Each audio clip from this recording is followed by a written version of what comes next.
Ya, selamat pagi, Suki Hotu Bante. Saya Wawan Bante. Saya ingin bertanya, belakangan ini saya coba untuk berlatih, ya kan berlatih, menyadari pikiran saya ini isinya apa gitu, pikiran saya sedang apa. Terutama yang kalau secara teori itu ada 5 rintangan batin kan Bante ya. Jadi kita indera pengen yang enak-enak, terus niat jahat apa yang ada gitu, terus malas ngantuk, gelisah, khawatir, sama ragu-ragu. Nah, yang saya amati kalau misalnya pikiran saya itu hanya terarah ke rintangan-rintangan itu yang notabene adalah yang gelap-gelap itu, terus yang terang-terang ini yang perlu saya bangkitkan atau perlu saya sadari ada atau perlu ditubuhkan itu apa ya Bante? Terima kasih Bante. Baik, terima kasih. Wah, sepertinya kita ini kan sudah pertemuan dengan ITBC ini kan sudah berkali-kali ya. Dan saya rasanya Anda sering bertanya loh, selalu setiap kali pertemuan. Iya Bagus dong. banget.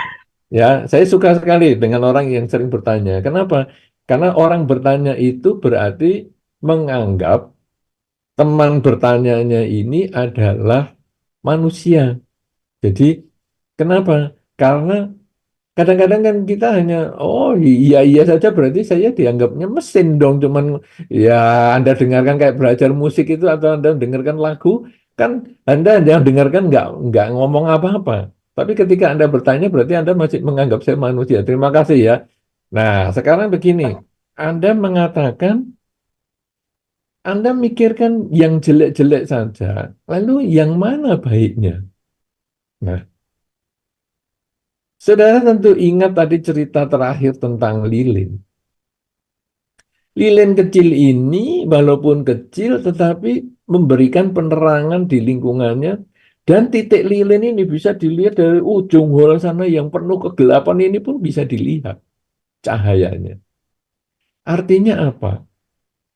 Anda melihat kegelapan-kegelapannya ya itu tadi. Pikiran-pikiran Anda yang negatif lah, keraguan Anda lah, kemalasan Anda lah, semua Anda lihat itu besar sekali di sana. Loh, alat untuk melihat itu apa? Ya lilinnya kecil ini. Jadi yang penerang Anda, yang positif Anda itu adalah memahami bahwa pikiran Anda itu banyak negatifnya. Kemudian karena Anda memahami pikiran Anda atau batin Anda itu banyak negatifnya, Anda kemudian tidak mengucapkan yang negatif itu dan Anda tidak melakukan yang negatif itu. Itulah yang disebut kebijaksanaan. Karena kebijaksanaan itu bisa melihat yang baik sebagai yang baik, yang buruk sebagai yang buruk. Dan Anda melihat itu keburukan dan Anda tidak melanjutkan. Jadi kalau Anda tanya, yang terang di mana? Ya yang terang yang Anda miliki itu. Yang membuat Anda bisa tahu adanya kegelapan di dalam batin Anda. Nah, tapi kan batin saya banyak gelapnya, betul. Tetapi nanti semakin Anda sering latih, Anda memahami kebencian-kebencian yang Anda miliki, keraguan-keraguan yang Anda miliki, kemalasan-kemalasan yang Anda miliki, lama-lama penerangan Anda itu semakin besar. Ya, jadi seperti lilin ini jadi semakin besar, semakin besar, semakin besar. Dulunya sih hanya sebesar pensil, lama-lama makin besar, makin besar, makin besar. Kenapa? Karena Anda selalu melatih. Dan selalu dilatih, dilatih, dilatih, semakin besar. Akhirnya ruangan di hall ini pun terang semua. Itu sama dengan nanti menggunakan lampu. Nah, sehingga begitu lampu dipasang, itu kan akhirnya lampu itu kekuatannya berapa lilin.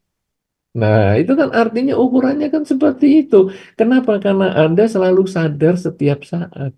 Jadi, ketika Anda sadar setiap saat Anda masih merasa banyak kegelapan, berarti Anda terus latihan, latihan, dan latihan. Supaya nanti lama-lama Anda merasa, sekarang kok kebencian saya berkurang ya? Dulu saya ya, kalau melihat yang begini nih, saya nggak suka. Tapi kok sekarang saya mulai bisa menerima kenyataan ya. Saya tidak merasa jengkel dengan adanya hal-hal seperti itu. Batin saya mulai seimbang. Kenapa? Karena saya tahu kejengkelan itu ternyata hanya permainan pikiran saya. Nah, ini Anda kemudian makin terang, dan Anda bisa menjadi terang di kegelapan. Dan akhirnya Anda mengusir kegelapan itu dengan terang pikiran Anda, batin Anda tadi. Itulah hilangnya niwarana atau hilangnya rintangan batin itu pencerahan namanya. Selama belum mencapai pencerahan, rintangan batin itu memang besar sekali, seperti kegelapan tadi. Tapi diketahui itu bagus. Kan di dalam Dhamma dikatakan, orang yang mengetahui kelemahannya sendiri, itulah orang kuat. Karena dengan mengetahui kelemahannya, dia bisa belajar. Dengan mengetahui kelemahannya, dia bisa belajar. Tapi kalau dia tidak mengetahui kelemahannya, dia merasa dirinya kuat. Dan dia akan terperosok karena kesombongannya sendiri. Bagus sekali, Saudara Wawan. Wow, lebih Terima banyak kasih, Pak. bertanya lagi. Nah, Terima kasih, Pak. baik. Oke, setelah mendengar pertanyaan kawan yang sangat bagus, masih ada yang mau bertanya? Oh, ada. Oke, silakan. Selamat siang, Bante. Ini Felix mau izin bertanya, mengapa kita harus saling memaafkan ketika yang dilukai pasti lebih menderita daripada yang melukai? Soalnya ada game teori yang mengatakan bahwa orang boleh melukai dan lu bisa melukai balik, kayak biar impas gitu. Karena tidak semua orang melepaskan semuanya seperti Pangeran Siddhartha.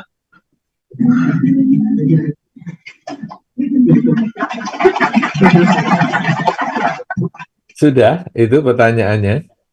Ya. Baik, iya. Ini pertanyaan yang baik sekali ya. Jadi, kalau saya dilukai, kenapa nggak saya balas saja? Dikirain cuma kamu saja yang bisa melukai. Saya juga bisa. Nah, kan gitu. Tapi kenapa ya, kalau dilukai, kok saya tidak membalas atau bahkan memaafkan? Mungkin yang dimaksud di sini adalah melukai batin kita ya. Karena kalau melukai fisik kan berarti bacok-bacokan nih. Ya. Jadi, dikiranya hanya kamu yang bisa bacok ya. Saya juga bisa. Dikiranya kamu ya yang bisa nusuk ya. Saya juga bisa. Iya kalau dia bawa alat untuk nusuk. Lah kalau kita tidak bawa alat untuk nusuk, kemudian apa kita nusuknya pakai ujung jari kan ya nggak bisa. Nah, tapi kalau luka batin bisa nih. Dikiranya hanya kamu saja yang bisa ngomong kayak gitu, yang menyakitkan. Saya juga bisa.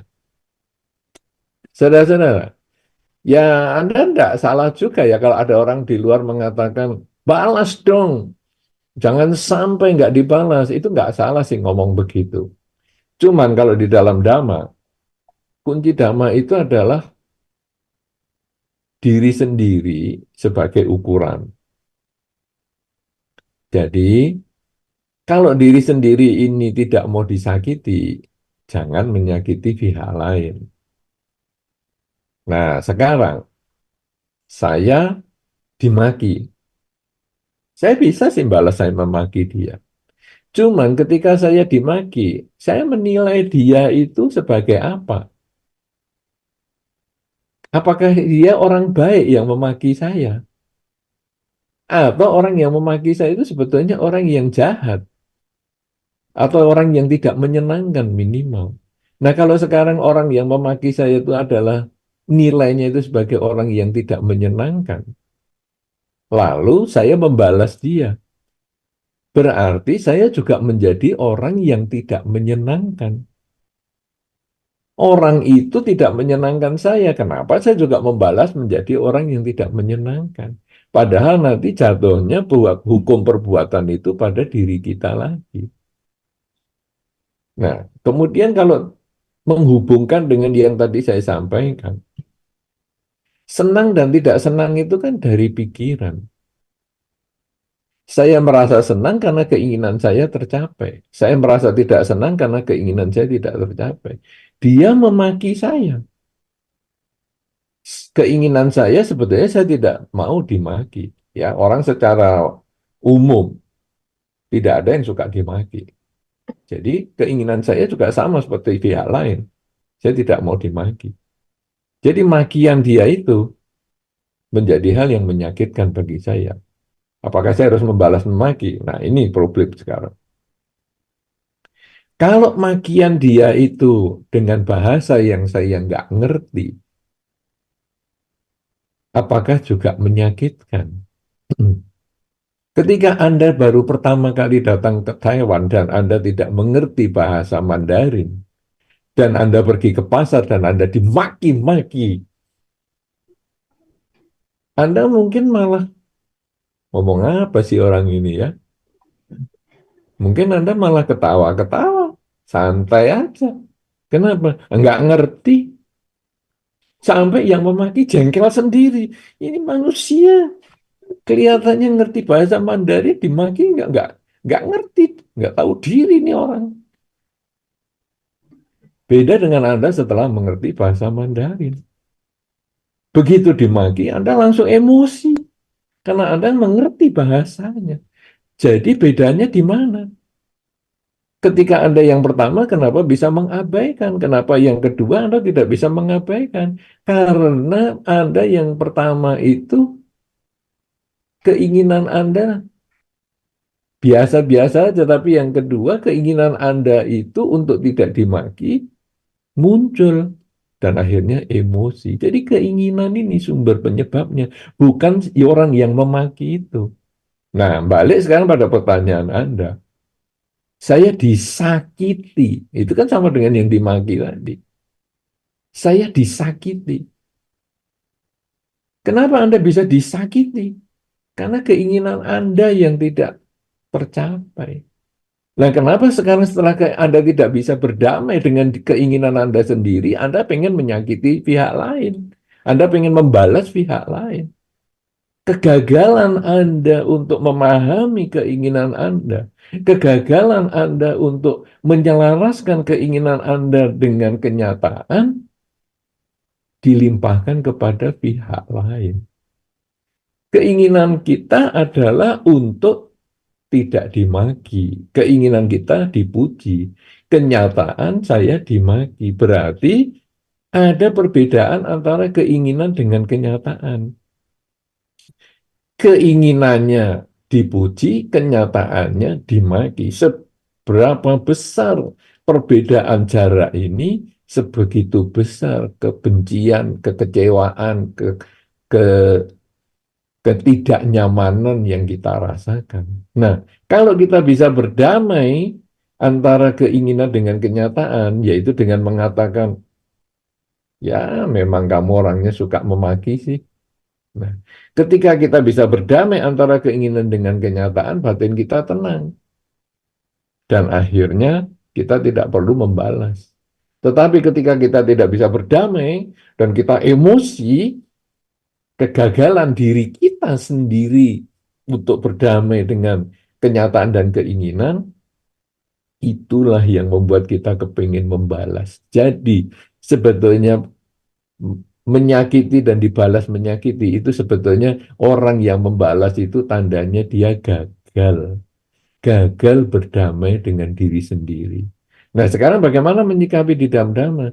Orang itu sudah menyakiti saya. Oke, saya lalu dengar apa yang dia katakan. Misalnya tadi Anda dimaki dengan bahasa Mandarin dan sekarang Anda mengerti bahasanya itu. Lalu Anda tahu sebabnya, kenapa saya dimaki? Oh, saya ini berdiri di depan tokonya terlalu lama.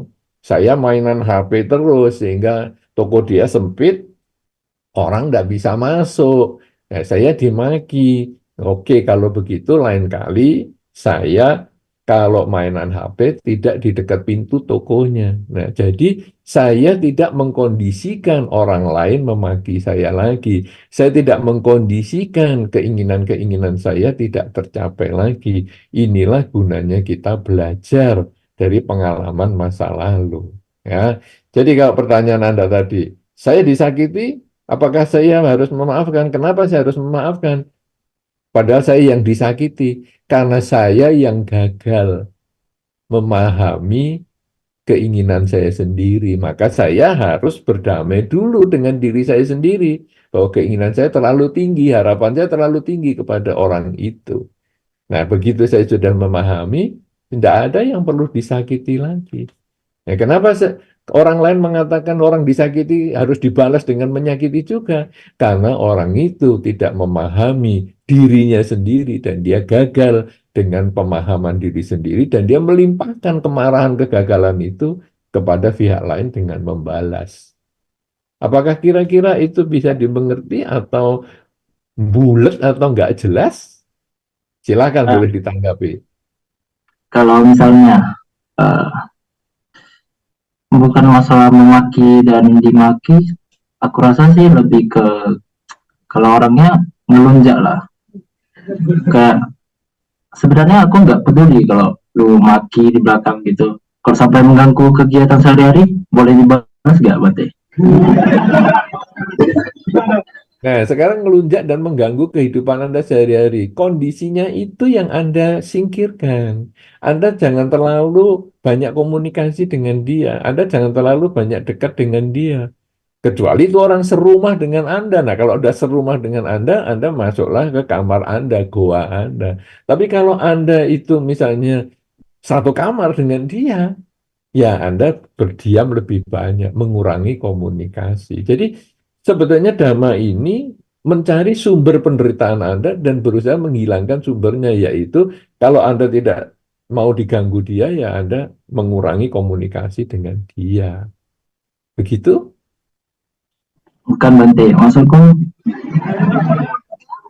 eh bukan masalahnya bukan di dia, kayak dia bukan dia yang mengganggu kehidupan sehari-hariku. Maksudnya efek dari yang dia hasilkan sampai mengganggu, kayak udah melunjak lah misalnya. Boleh boleh dibantai nggak Bante? Lah sekarang kan problemnya bukan di dia, toh ini berarti. Problemnya kan di diri kita sendiri. Tapi dia yang memulai Bante. Betul, dia yang memulai, tetapi sekarang problem itu di dirinya sendiri. Kenapa? Karena dia sudah tidak berkomunikasi lagi dengan kita, toh. Kan sekarang efeknya yang jangka panjang. Berarti kemampuan kita untuk menerima diri kita sendiri ini yang terganggu. Kuncinya kalau mau cara sederhana adalah dengan sering mengucap memang dia begitu. Itu paling sederhana, memang dia begitu. Tapi kalau mau lebih rumit sebetulnya adalah dengan kita berdamai dengan diri kita bahwa sebetulnya saya merasa terganggu, kita anggap ngelunjak. Itu karena saya punya nilai ukuran tertentu dan dia melebihi dari ukuran kita. Berarti sekarang apa? Kenyataannya tidak sama dengan yang saya inginkan. Oh, memang dia orangnya begitu. Akhirnya kita berdamai dengan diri kita, batin kita tenang. Kalau kita selalu membawa hal yang negatif itu pada diri kita, yang rugi kan diri kita sendiri. Orangnya sudah tidak di sini, kitanya saja yang stres-stres sendiri jungkir balik. Yang rugi kan kita. Ngapain harus dibantai lagi, malah kita bikin karma buruk lebih banyak. Saya menemukan orang seperti itu saja sudah karma buruk berbuah. Sekarang orang itu saya bantai, berarti saya menambah karma buruk yang barusan berbuah tadi. Kan rugi saya. Kalau Anda hitungan debit kredit, sebetulnya orang itu sedang bayar hutang sama saya, yaitu dengan dia menagih hutang sama saya, jadi saya baru melunasi. Lah kok saya sekarang hutang baru dengan membantai dia, kan rugi saya. Hutangnya nggak lunas-lunas. Begitu loh. Apa kira-kira masih sulit untuk menerima? Kira-kira kalau di Islam lah, kondisinya kalau misalnya keluarga kita yang kena efeknya, kalau aku yang kena nggak masalah. Kalau misalnya sampai keluarga, kita boleh balas nggak? Sebetulnya di dalam Dhamma itu tidak ada larangan ya. Tadi kan kita sudah tahu ya, Pancasila tidak membunuh, mencuri, berzina, bohong, dan mabuk-mabukan. Kata tidak itu berarti itu pilihan. Anda mau melakukan itu silahkan dengan risikonya Anda tanggung sendiri. Kenapa? Karena karma itu yang menanggung adalah si pelaku. Siapa yang menanam, dia yang berbuat. Itu yang akan memetik buahnya. Anda tidak melakukan, maka Anda akan terhindar dari buah itu. Jadi kata tidak di situ bukan berarti larangan, tetapi pilihan. Ya, jadi kalau sekarang Anda bisa menjelaskan kepada keluarga Anda untuk memilih tidak membunuh, mencuri, berzina, bohong, dan mabuk-mabukan, atau untuk tidak membalas kelakuan itu, dan mereka memahami logikanya itu mereka bisa terima, Anda menanam kebajikan. Tetapi ketika Anda bisa mengendalikan, tapi keluarga Anda tidak bisa mengendalikan dirinya, ya itu adalah pilihan. Karena karma yang menanggung adalah masing-masing. Sekarang mereka jadi anggota keluarga Anda. Itu adalah karena ikatan karma. Ada kesamaan di bidang tertentu. Tapi ketika Anda mampu mengendalikan, mereka tidak mampu mengendalikan karena karmanya jalannya masing-masing. Tetapi Anda sebagai anggota keluarga punya kewajiban moral untuk memberikan penjelasan, untuk membuat mereka tidak melakukan hal yang buruk. Ya, karena salah satu tugas teman atau sahabat ataupun anggota keluarga itu kan mencegah hal buruk yang akan dilakukan dan mendorong hal yang baik yang harus dilakukan. Tapi kalau nggak bisa, ya masing-masing kan tanggung sendiri karmanya. Kan begitu. Anda kan nggak bisa mengendalikan orang lain. Anda hanya bisa mengendalikan diri sendiri. Tidak bisa orang lain. Begitu ya. Terima kasih Bante. Wow, bagus. Mantap. Teman-teman harus tepuk tangan nih. Nah, Sudah kencang banget tepuk tangannya. ya. Oke, sebelumnya yang di sini kita kasih kesempatan untuk teman-teman yang ada di YouTube dulu untuk bertanya ya. Jadi ada dari Edward Huang, dia dari Medan. Terus pertanyaannya adalah bagaimana cara efektif mengenalkan Dhamma kepada anak sehingga mereka memiliki keyakinan yang kuat dan menjadikan Buddha Dhamma sebagai cahaya spiritual. Begitu Bante. Ya, bagaimana mengenalkan Dhamma kepada anak? Kita harus memberikan contoh. Karena Dhamma ini bukan cuma dijelaskan. Kalau sekarang kita dijelaskan, misalnya seperti hari ini kan kepada orang-orang yang sudah memahami ya. Jadi membuat ada logika, oh ya logikanya gini ya, oke. Nah, tetapi kepada anak, kalau dilogikakan kan ya sulit ya. Jadi sekarang berilah contoh. Bahkan di dalam ilmu pendidikan kan disampaikan, satu contoh itu melebihi 1000 nasihat. Jadi, misalnya sekarang kita memberikan nasihat kepada anak-anak. Anak-anak, kalian jangan suka marah-marah ya. Karena menurut Dhamma, marah itu adalah kegagalan kita untuk berdamai dengan keinginan sendiri. Keinginan yang tidak tercapai dan kita tidak mampu mengendalikan keinginan kita, akhirnya kita marah. Kita mengerti teorinya itu. Tapi kalau anak-anak kan sulit. Apalagi kita mengatakan itu kan sambil marah-marah. Nah, tahu nggak kamu itu? Ya, malah malah suka marah karena mainannya diambil teman. Tidak boleh marah itu. Karena marah itu adalah kegagalan diri sendiri untuk memahami keinginannya. Tidak boleh. Kita malah sambil emosi mengatakan anak-anak jangan marah. Ya, anak-anak lihat. Ya, bapak sendiri marah-marah. Kok kita nggak boleh marah? Nggak bisa seperti itu. Kemudian kita berbalik mengatakan, ya saya boleh marah karena saya kan bapakmu. Nah, kamu belum boleh marah karena kamu adalah anakku. Ya, ini memang nggak bisa dibantah antara status bapak dan anak. Tetapi itu bukan pendidikan yang baik. Pendidikan yang baik adalah memberikan contoh. Sang Buddha sendiri pada saat membabarkan Dhamma, yang pertama kali, Sang Buddha menjelaskan tentang 4 kesunyataan mulia di dalam Dhammacakkappavattana Sutta. Beliau menyebutkan bahwa 4 kesunyataan mulia ini setelah diketahui baru dilaksanakan dan diajarkan. Jadi bukan teorinya, tapi beliau mengajarkan hal yang sudah beliau laksanakan. Beliau mengajarkan hal yang bukan hanya beliau ketahui, tetapi beliau sudah jalankan di kehidupan sehari-hari. Jadi orang melihat contoh nyata. Ya, kalau sekarang misalnya Anda badannya kurus kerempeng, kemudian Anda menjual obat untuk pemekar otot ataupun untuk orang nge-gym, ya nggak laku. Tapi ketika Anda badannya memang gagah perkasa, kemudian Anda jual obat yang memang untuk memperbesar otot, walaupun Anda nggak pakai, Anda akan dipercaya. Kenapa? Karena orang melihat, wah ini ada buktinya ini. Ya, Nah, jadi mengajarkan kepada anak membutuhkan bukti, mengajarkan dhamma, misalnya mengurangi ketamaan, kebencian, kegelapan batin.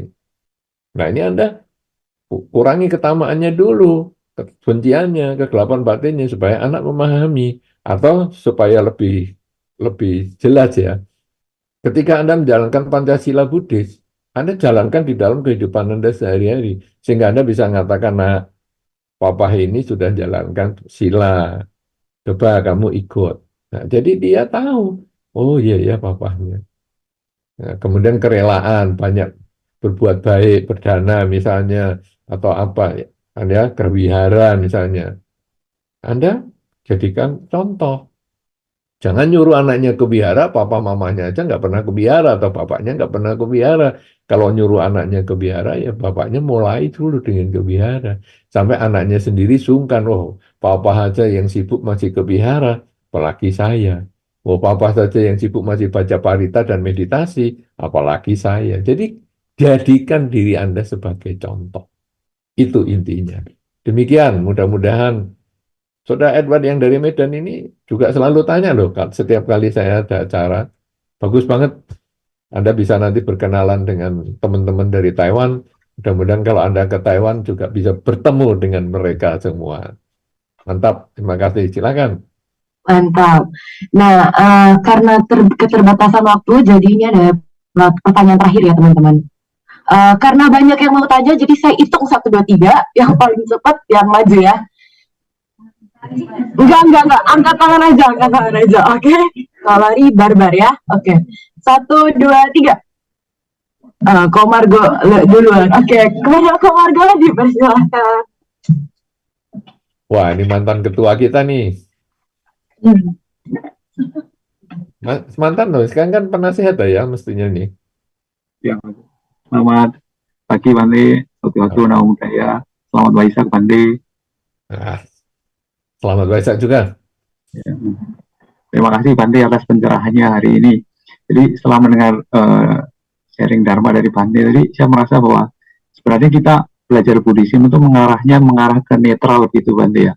Tapi tadi sambil saya renungkan begitu, sepertinya kita hidup di dunia ini mungkin karena karma kita, kemudian kita jatuh di habitat yang kurang tepat untuk mengarah ke arah netral itu. Karena apa, di dunia ini sepertinya dalam perjalanan kalau netral-netral aja, biasa-biasa saja, sepertinya kurang menarik, kurang colorful gitu kan hidup itu. Drama, film, apapun tuh selalu ada epicnya, dibuat dramatis, ada perjuangan dan sebagainya begitu.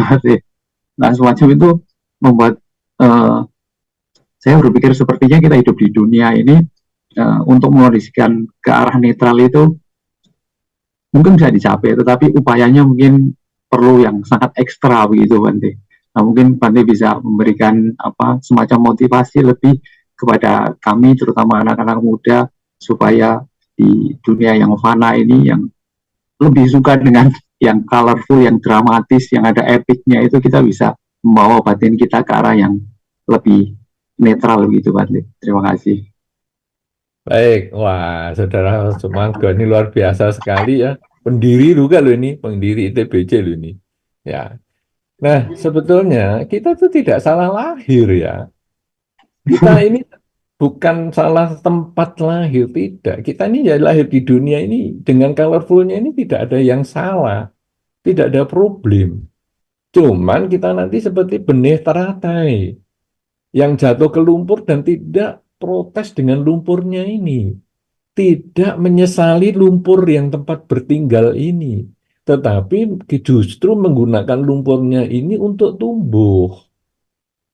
Kita tidak pernah memusuhi lingkungan. Sejak zaman Sang Buddha itu, dunia ini juga colorful. Ya, Anda misalnya lihat Pangeran Siddhartha ketika di istana, ya colorful toh.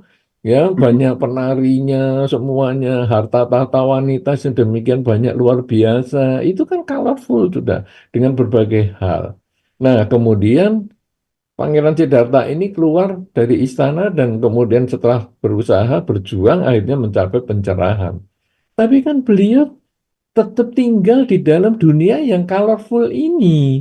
bertemu dengan para raja, bertemu dengan para wanita dengan berbagai kalangan, ya bahkan termasuk ada wanita yang dari kalangan atas itu, ya yang Ambapali dan lain sebagainya, itu kan sebetulnya colorful, cuman batinnya tetap seimbang.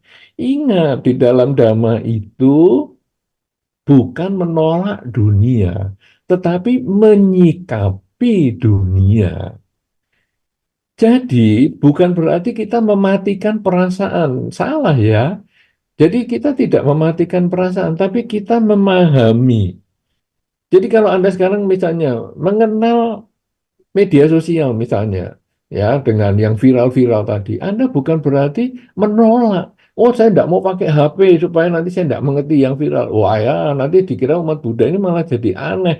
Oh, umat Buddha ini bukan makhluk purba yang tidak mengerti apa-apa. Bukan.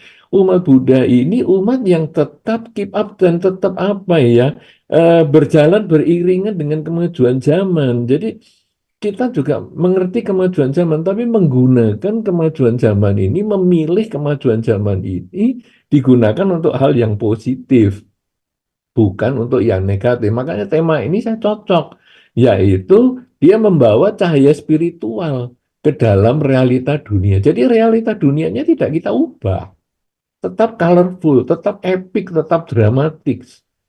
Tetapi kita membawa cahaya spiritual. Artinya apa ini sekarang? Saya bukan ikut hype-nya ataupun ikut apa ya. Jadi terombang-ambing mudinya itu tadi loh, bukan mudi yang saya maksudkan tadi ya. Di awal itu tadi kan kita ini kan kadang senang lalu membuat keputusan, stres membuat keputusan. Ini yang kita tahan dulu. Dan tidak sulit-sulit banget karena kita hanya sering mengucap saat ini saya sedang apa.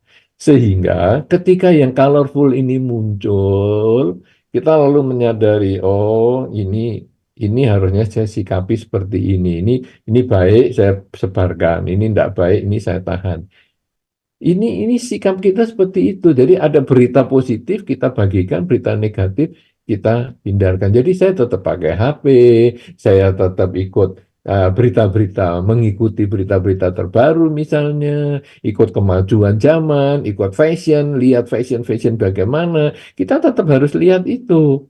Ya, sehingga ketika kita diajak ngomong juga kita ngerti, dunia politik kita juga tahu, dunia fashion tahu, teknologi kemajuannya juga tahu, hal-hal yang lain juga tahu, tetapi batinnya tetap seimbang. Memang agak sulit, kenapa? Karena emosi kita ini sering kebawa. Satu contoh misalnya, Anda nonton drama yang tadi dikatakan epic-epic itu, misalnya contohnya miniaturnya adalah drama serial.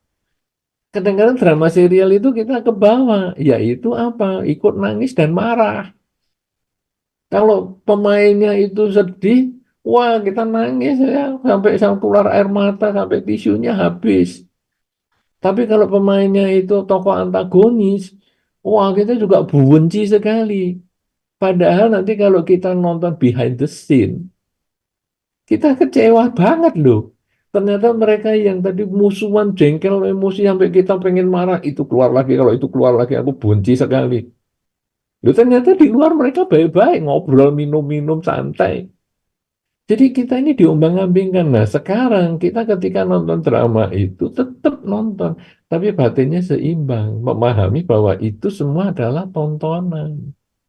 Nah, gimana sekarang? Inilah saat ini saya sedang apa itu. Tapi saya tetap nonton dan saya tetap menikmati tontonan itu. Kenapa? Karena yang baik nanti saya bisa jadikan pelajaran, yang negatif saya bisa abaikan. Kan seperti itu. Jadi kalau kebencian misalnya, tokoh antagonisnya keluar dan saya muncul kebencian. Kemudian saya merenungkan dalam diri, orang itu membuat sakit hati saya di bagian mana? Kan tidak ada. Kan orang itu hanya pemain saja. Kenapa saya harus membenci dia, bikin karma buruk? Nah, tapi kalau saya suka sama si B ini, loh, tapi padahal nggak kenal, ya nggak apa-apa kan, ini kan karma baik. Saya menimbulkan pikiran-pikiran yang positif. Jadi hal-hal yang positif kita kembangkan, hal yang negatif kita bisa hindarkan. Begitu. Jadi bukan menolak dunia ya. Umat Buddha tidak pernah menolak dunia karena kita bukan manusia purba. Tapi umat Buddha tetap berjalan seiring dengan kemajuan zaman, dengan keseimbangan batin, ketenangan batin, ibarat biji teratai. Tidak menyesali jatuhnya ke lumpur, tetapi justru menggunakan lumpur ini untuk maju. Justru melihat kemajuan dunia ini untuk melatih diri kita semakin maju di dalam pengurangan ketamaan, kebencian, dan kegelapan batin, memilih yang baik sebagai yang baik, memilih yang tidak baik juga sebagai yang tidak baik. Demikian Romo, semoga berbahagia.